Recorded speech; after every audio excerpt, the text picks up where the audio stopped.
मैं शहीद के पिताजी को और भाई को आश्वस्त करना चाहता हूं, हम इस दुख की घड़ी के अंदर आपके साथ हैं। हमें यहां इस मंच पे कोई राजनीति नहीं करनी। कांग्रेस और आरएलपी मिलकर हमारे जवान कल प्रत्येक जिला मुख्यालय पे प्रदर्शन करेंगे, सरकार की ईंट से ईंट बजाएंगे और दिल्ली की सरकार की ईंट से ईंट भी बजाएंगे। हम पूरी ताकत के साथ लड़ाई लड़ेंगे।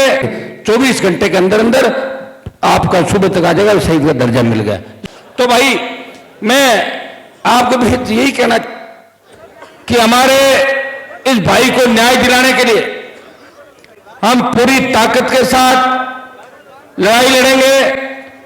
आज हम प्रशासन को चुनौती दे रहे हैं। हमारे शिवलाल जी गोदारा ने आह्वान कर दिया कि सारे हाईवे, ये तो बीकानेर का हाईवे जाम हुए, कल से ये आंदोलन पूरे राजस्थान के अंदर तमाम स्थलों पे किसान के बेटे और कांग्रेस पार्टी का आह्वान तो सुशीला जी और ये करेगी। मैं राष्ट्रीय लोकतांत्रिक पार्टी के जवानों से आह्वान करता हूं कि कल कांग्रेस और आरएलपी मिलकर हमारे जवान कल प्रत्येक जिला मुख्यालय पे प्रदर्शन करेंगे और आवश्यकता पड़ी तो बीकानेर के अंदर 2 लाख लोगों की रैली करेंगे। इस सरकार की ईंट से ईंट बजाएंगे और दिल्ली की सरकार की ईंट से ईंट भी बजाएंगे। जब तक इस परिवार को न्याय नहीं मिल जाता तब तक हम यहां से हटेंगे नहीं, प्रयास करेंगे। मैं धन्यवाद दूंगा सुशीला जी को, हमारे जिला प्रमुख जी को, विशेष रूप से फिर मंगलाराम जी को, मैया जी को, दीप जी को, बाकी तमाम हमारी लीडरशिप जो नए वाले सारे नेता, सारे प्रभु जी और सारे नए नेता, प्रभु जी तो आप लोग काम काट लिए को लाइट और जितने भी लोग हैं उन सबको धन्यवाद। सरपंच प्रधान जी पांचू और तमाम शिवलाल जी और ये आगे सर मोहन जी, विजयपाल और ये सारी टीम जितनी भी है ना। और मैं शहीद के पिताजी को और भाई को आश्वस्त करना चाहता हूं, हम इस दुख की घड़ी के अंदर आपके साथ हैं। हमें यहां इस मंच पे कोई राजनीति नहीं करनी। जहां भी इस देश प्रदेश के अंदर किसान जवान को आवश्यकता पड़ेगी, अभी तक तो हमें कोई सत्ता के अंदर जाने का लालच नहीं हुआ। जिन जिन सत्ता में एंट्री मारनी होगी आप बता देना। आप थक गए, सरकार तो तैयार बैठी है, आओ हनुमान जी हमारी सवारी करो। मेरा सवारी करने का मन नहीं फिलहाल अभी, इसलिए हिम्मत के साथ हमें काम लेना है, क्योंकि जो सत्ता की सवारियां कर रहे हैं उनके हाल जब मैं देख रहा हूं तो मेरा मन नहीं है कि मैं ऐसी सरकारों के अंदर जाके अपना टाइम खराब करूं, अपना अपमान कराऊं और सम्मान को ठेस लगाऊं, आपको और मेरे को भी।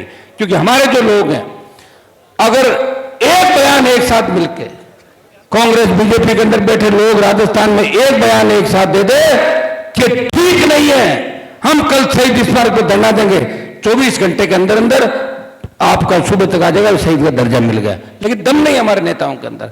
यही कारण है कि हमें जो बच जाते हैं उनको सड़कों में बैठना पड़ता है, और जब सत्ता में आ जाते हैं तो भाइयों को पीछे वालों को भूल के सत्ता का आनंद लेते हैं। बार बार परिपाटी हो गई, एक बार ये एक बार ये परिपाटी चली, इसलिए हम कमजोर पड़ गए।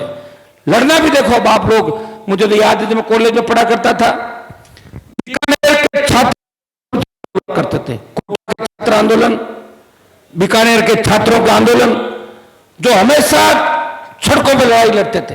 अब राजस्थान के अंदर छात्र आंदोलन इसलिए नहीं कर रहे, सरकार ने छात्रों के चुनाव बंद करा दिए, पार्टियां टिकट नहीं दे रही छात्र नेताओं को।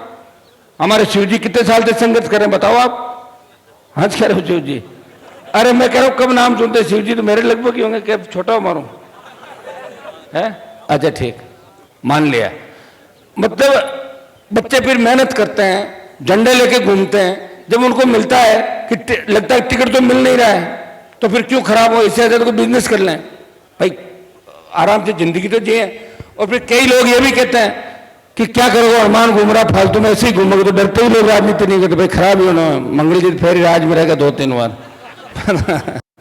ये चेयरमैन भी थे मेरे कमेटी के, पहली बार मंगलाराम जी मेरी कमेटी के चेयरमैन थे, एमएलए था, इन्होंने मुझे वो अच्छा एमएलए क्वार्टर दिया था, उससे वो काम भी कराया था, याद है था ना? है याद है? तो आप बात नहीं थी भाषण में, हनुमान जी को मैंने मकान दिलाया था उसमें। तो मैं आपको इस बात का धन्यवाद दूंगा तमाम हमारे नेताओं का कि हर नेता हमारा तैयार है, प्रमुख साहब को विशेष रूप से क्योंकि प्रमुख साहब वाले जब तक साथ नहीं रहेंगे तब तक अपना आगे राजनीति में ज्यादा रहेगा नहीं, इसलिए इनको तो साथ जोड़ के रखना ही रखना, विशेष रूप से ध्यान रखना। SC ST OBC JMM Jat मुस्लिम मेघवाल माली मीणा, एक मैं नारा देता हूं, उसके साथ अन्य लोग भी समय समय पर आते रहेंगे और लेते रहेंगे हम सारे के सारे। लेकिन इन सबको साथ लेके अगर हम लड़ेंगे तो निश्चित रूप से राजस्थान की सत्ता पे भी आपका कब्जा होगा, सत्ता के शिखर पे आप लोग बैठ जाओगे। थोड़ा धैर्य आपको रखना होगा, कई परिस्थितियां ऐसी रही, कई हालात ऐसे रहे, हम लोग एक साथ बैठ नहीं सकते, हम लोग एक साथ रह नहीं सकते, दूसरे के पास चले जाते हैं, अपने आदमी को मारने में हमें बहुत आनंद आता है, सामने वाले के पास जाकर फिर होते हुए आते हैं यार घर तो गोटे भी गड़बड़ कर फिर घर बैठ जाते हैं। तो इन बातों को हमें विशेष रूप से सोचना, विशेषकर नौजवानों को आह्वान करूंगा कि इसके साथ साथ एक ध्यान रखना, नशे से दूर हमें रहना है। अभी जिस तरह नशा फैल रहा है राजस्थान के अंदर, भाइयों चिंता का विषय है, समाज खराब हो जाएंगे, और जब युवा खराब हो जाएगा ना तो फिर उन समाजों को भी कोई नहीं पूछेगा। जो नारे लगते हैं देश के अंदर, आपने गीत गाए थे, कोई सिख, कोई जाट, मराठा, कोई गोरखा, कोई मद्रासी, फिर कोई नहीं गाएगा ये गीत। जब आपके लोग लड़ेंगे ही नहीं, कमजोर हो जाएंगे, तो आपको कौन मानेगा? इसलिए आपको मजबूत रहना। मजबूत कौन रहेगा? जवान, छात्र जवान, और संस्कारित रूप से संस्कार के साथ जिए, अपनी कौम का इतिहास पढ़े, अपने बुजुर्गों का इतिहास पढ़े, अपने लोक देवताओं का इतिहास पढ़े, और अपने देश के लिए क्या किया, किस वातावरण में हम रहते हैं, किस तरह रक्षक के रूप में लोग हमें मानते हैं। जिस गांव में अपने 20 घर होते हैं, वहां दूसरे समाज ये कहते हैं इस गांव में चिंता करने के बाद में 20 घर जाटा का है, कोई दिक्कत को नहीं, खतरों को नहीं, जाट रहे हमारे गांव को। ये आपको संदेश भी देना है, खाली कहना नहीं है, इस बात का संदेश भी देना है। मैं कल हमारे वहां नागौर में एक राजपूत समाज के परसों गांव के अंदर गया, जाट समाज भी राजपूत समाज भी है। मैंने कहा तुम यहाँ शेड्यूल कास्ट के लोगों पे जो अत्याचार करते हो ना समय समय पे, इससे बदनामी हो रही पूरे प्रदेश के अंदर। आपकी ड्यूटी ये है कि ये हमारे भाई पिछड़े हुए हैं, इनको बराबर लाना आगे। ये भाई वो जमाने चले गए, अब कोई आजादी की पुरानी, पहले अब तो आजाद कौन होगा? कहा तो विश्व अपन पहुंच रहे हैं, विश्व गुरु वहां पहुंच गए, आकाश के अंदर मंगल ग्रह पे जा रहे हैं, और कहां छोटी मोटी बात लेकर गांव के अंदर बैठे हो। तो हमें इस बात का भी ध्यान रखना है, हमेशा बड़े समाज जो है उनको अपने भाइयों का साथ देना है। मैं तो आपको ये कहता हूं, ये समाज से अगर राजपूत होते, अगर मेघवाल समाज से होते, दूसरे समाज से होते, मेघवाल और हमारी सारी टीम उसको न्याय दिलाने बैठी थी। अपन बैठते कि नहीं बैठते सारे के साथ? तभी बोलेंगे हमें, जब करेगा उसको न्याय दिलाने के लिए खड़े रहेंगे, तब हम ये नहीं कहेंगे कि हमारी जाति। कई लोग कहते हैं, कई लोगों का दिमाग खराब है, संकीर्ण मानसिकता उन लोगों की, कह रहे वो तो जाति के इसलिए घूम रहे हैं। अरे तो जाति का तो नाम ही लिखना पड़ता है, फार्म भरते हैं जाति नहीं लिखते क्या अपने? फलानी जाति, MLA का फार्म भरोगे अंग्रेजी लिखना नहीं पड़ता उसके अंदर, ये जाति इतने मुकदमे फलाना नहीं है, सारा अपन लिखते हैं नहीं लिखते सारा। और जिनके नहीं है प्रॉपर्टी वो लिखते हैं मेरे पास नहीं है। तो सबसे गरीब विधायकों में नाम मेरा आया, और 5 जो गरीब MP है देश में उसका ही छप गया, लेकिन 5वें नंबर पर नहीं, थोड़ा 2-3 पे आ गया था। तो ये तो हमें लिखना पड़ेगा भाई। जो लोग अगर कुछ किया, हमें इन बातों का ध्यान नहीं रखना,